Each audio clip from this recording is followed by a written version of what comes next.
అందరికీ నమస్కారం. మన భారతంలో నీతి కథలకు స్వాగతం.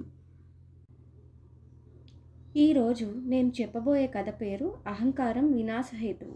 ఉద్యోగ పర్వంలోని కథ ఇది. కృష్ణుడు రాయబారానికి వచ్చిన తర్వాత తను చెప్పవలసిన హితవు చెప్పాడు. అనంతరం ఆ సభలో ఉన్న మహర్షి పరశురాముడు చేసిన హితబోధ. నాయనా దుర్యోధన, నీకు నీ వారికి సర్వ ప్రపంచానికి మేలు కలిగే విషయం చెబుతాను, ఆవేశపడకుండా సావధానంగా విను. చాలా రోజుల క్రితం మాట. దంభోద్బల్భుడు అనే పేరుగల రాజు ఉండేవాడు.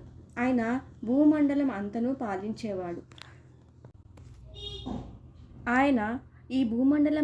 పాలించేవాడు. భుజబలంలో పరాక్రమంలో ఆయనకు సాటి వచ్చేవారు లేరు ఆ రోజుల్లో.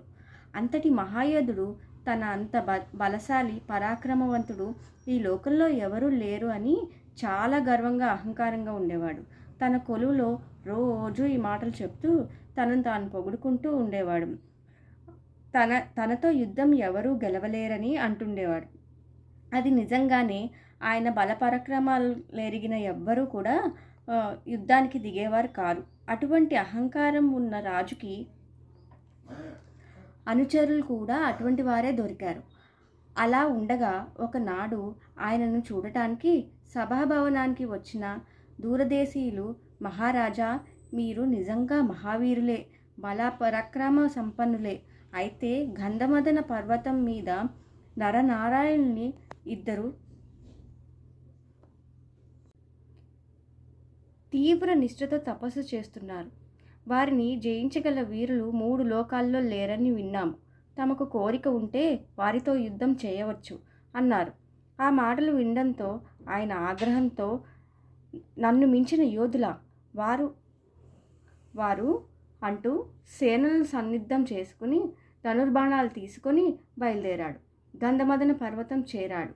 ప్రశాంతంగా ఉన్న వనంలో వారు తపస్సు చేసుకుంటున్నారు. వారిని చూస్తూనే తొడగట్టి యుద్ధానికి పిలిచాడు ఆ రాజు. నరనారాయణులు తమ ఆశ్రమానికి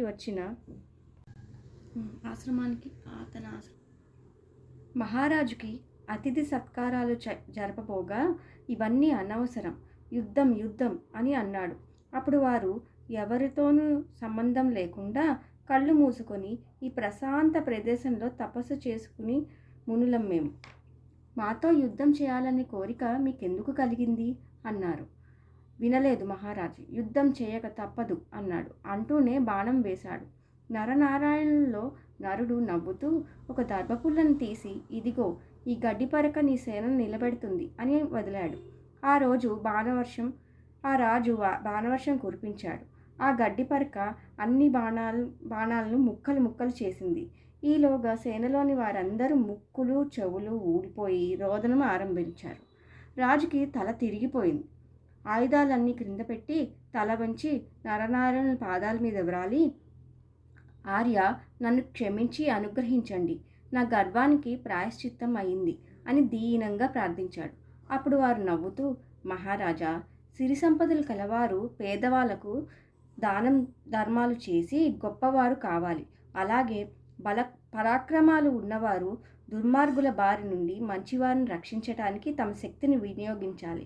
అంతేగాని అహంకారంతో తిరగరాదు అన్నారు. మహారాజు ఆ మాటలు విని ఆనాటి నుండి అహంకారం విడిచి అందరి శ్రేయస్సు దృష్టిలో ఉంచుకొని తన సంపదలను బీదలకు దానం చేస్తూ తన బలంతో దుర్మార్గులను క్రూరులను శిక్షించి న్యాయ మార్గాన సజ్జన సేవ చేసి పేరు ప్రఖ్యాతలు పొందాడు. కనుక దుర్యోధన, అహంకారం బలగర్వం ఎప్పుడూ పనికిరావు.